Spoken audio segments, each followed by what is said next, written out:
आरक्षण हटेगा नहीं। ये सुनकर ऐसा लगता है जैसे संविधान में कोई नया संशोधन हो गया है और उसकी फर्स्ट कॉपी इन्हीं लोगों और नेताओं के पास पहुंच गई है जो कह रहे हैं कि आरक्षण को कोई छू भी नहीं सकता।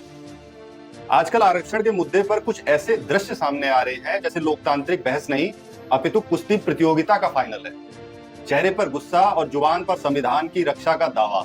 वाह, यह सब देखकर बेचारा लोकतंत्र भी सोच रहा होगा कि भाई मुझे बचाने से पहले समझो तो।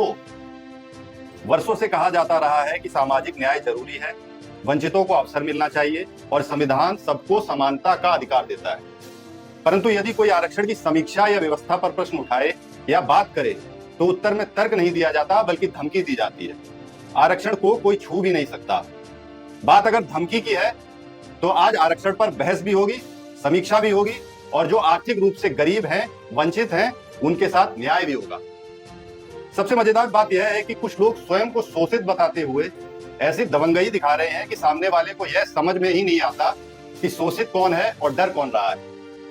तो ऐसे लोकतांत्रिक योद्धाओं से हमारी छोटी सी प्रार्थना है कि आप जो कह रहे हैं या कर रहे हैं वह करते रहिए।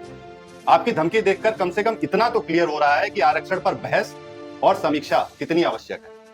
बस एक प्रार्थना और, इन धमकियों के साथ तर्क भी लाया करिए ताकि इस लोकतंत्र में एक लोकतांत्रिक बहस हो सके।